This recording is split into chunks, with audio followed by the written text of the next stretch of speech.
구글에서 개발한 터보 퀀트 기술 등장에 메모리 반도체 업계에 큰 파장이 예고되고 있습니다. 3월 26일과 27일 관련된 내용이 보도되게 되면서 반도체 주식들의 주가가 하락하기도 했고, 기술주들의 집합소를 할 수 있는 나스닥 역시 약 4%가량의 하락을 선보이기도 했습니다. 그런데 상식적으로 생각해보면은 기술의 진보가 일어났다는 이 뉴스가 오히려 기술주들에게 수혜가 돼야 될 텐데 왜 하락하는 반응이 나오게 됐으며, 이 터보 퀀트의 존재가 앞으로 주식시장에 미치게 될 영향력, 과연 어떻게 이어지게 될까요?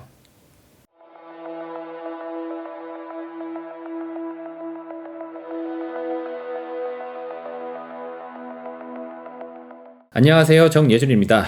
현지 시간 3월 26일 구글이 발표한 터보 퀀트 기술은 정확도의 저하 없이 모델의 크기를 극단적으로 축소하는 압축 기법을 이용해 AI 메모리 사용량을 6분의 1로 단축시켜 줄 것이라고 발표했습니다. 이 기술의 핵심은 극저표 양자화라 불리는 폴라 퀀트와 양자화 존슨 린덴스트라우스 변환, 약자로 QJL 기술을 바탕으로 이루어진 성과랍니다. 폴라 퀀트 기술은 AI가 다루는 데이터 구조를 직교 좌표계에서 극좌표계로 바꾸는 방식이라는데, 예를 들어서 X축으로 3칸, Y축으로 4칸 이동은 원점 기준 37도 5칸 이동으로 한 번에 처리하는 것을 뜻합니다. AI가 사용하는 데이터 구조가 복잡한 만큼 이 기술을 통해 데이터 접근이 용이해지기 때문에 메모리 낭비를 크게 줄일 수 있다는 겁니다. 그리고 이 같은 압축 과정에서 발생하는 미세한 오차는 QJL 기술을 통해서 바로잡게 되는데, 1비트의 소모만으로 이용할 수 있기에 메모리에 대한 부담을 거의 주지 않는 기술이라고도 합니다. 결과적으로 기존의 메모리 반도체 6개가 하는 일을 하나가 도맡아서 할 수 있는 기술이 나왔다라고 보시면 되겠고, 이에 메모리 반도체에 대한 수요가 6분의 1로 줄어드는 거 아니냐, 그 정도 판매량이 감소하게 되면은 메모리 반도체 회사에 어닝 쇼크가 예상될 수 있다 라는 의미에서 삼성전자, SK하이닉스, 마이크론 테크놀로지, 이런 메모리 반도체 관련 주식들의 주가가 하락하게 된 겁니다. 그런데 기술의 진보가 기술주들에게 오히려 악영향을 미쳤다라는 내용이 다소 의아할 수도 있습니다. 본래 산업의 발전이 일어나게 되면서 관련된 기업들의 주가가 올라가는 게 오히려 정상적인 행보일 수 있다는 거죠. 그래서 실제로 메모리 업계에서는 제번스의 역설이라는 이론을 내세우면서 터보 퀀트의 등장이 메모리 반도체 산업에 악재가 된다라는 논리를 강하게 반박하고 있기도 합니다. 제번스의 역설이란 자원 사용 효율이 높아지면서 단위당 비용이 내려가게 되면 그 결과 수요가 크게 증가해 오히려 총 사용량이 증가하게 된다는 경제학 이론입니다. 가장 대표적인 사례가 바로 석탄입니다.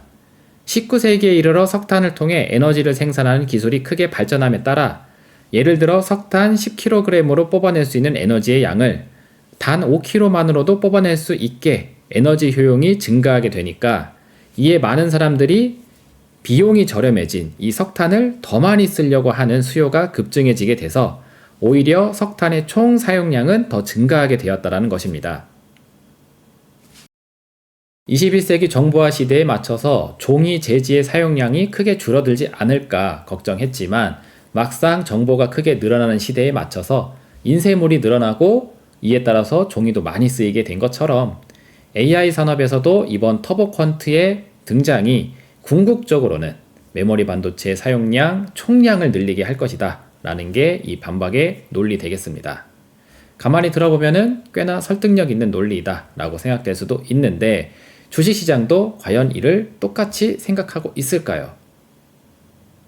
터보 퀀트 기술 등장에 대한 주식시장 전망은 크게 펀더멘털적 측면과 투자 심리적 측면 두 가지로 한번 정리해 보겠습니다.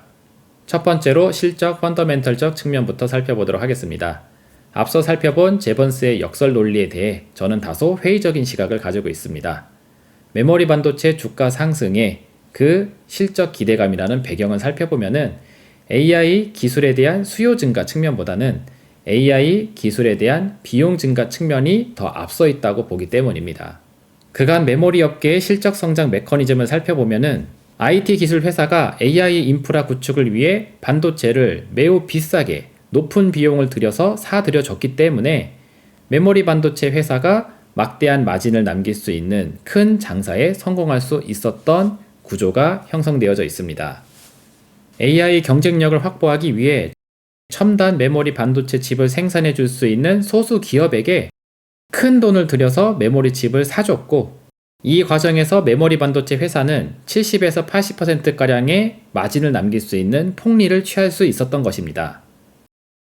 그런데 터보퀀트 기술 등장에 IT 회사는 예전만큼 많은 반도체 칩을 사지 않아도 될 수 있게 되었습니다.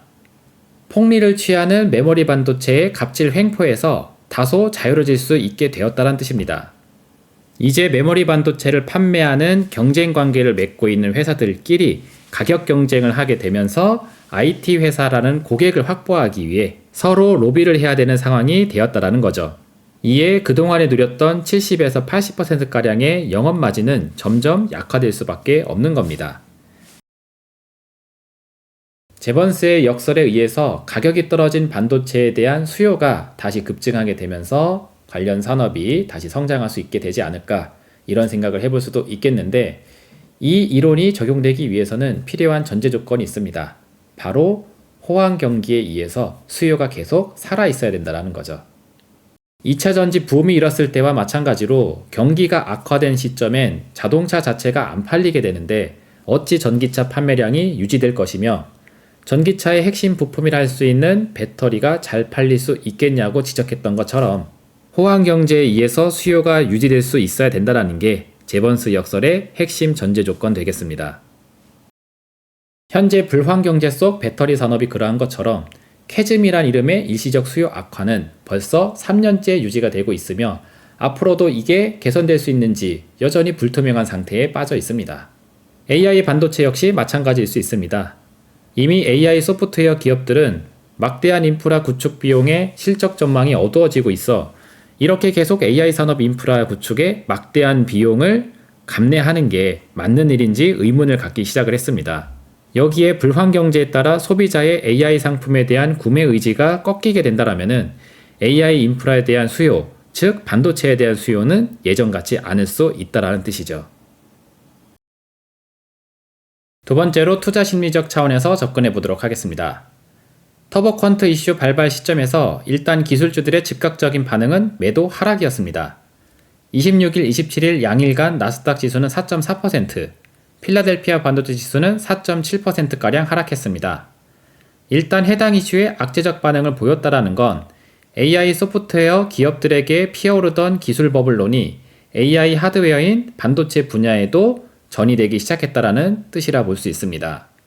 물론 장기적 관점에서 기술의 진보가 메모리 반도체에 대한 수요를 더 이끌어낼 수 있다라는 제번스의 역설이 이 불안한 투자 심리를 다독이고 있기는 합니다.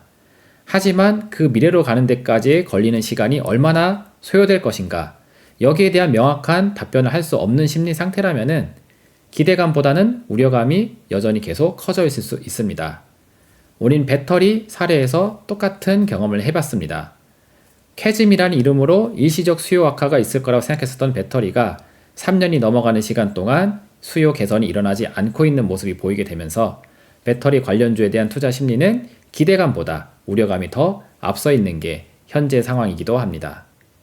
과거 멤버십 영상을 통해 공개드렸던 이코노미스트 보도자료 또한 하나 더 설명해 드리도록 하겠습니다.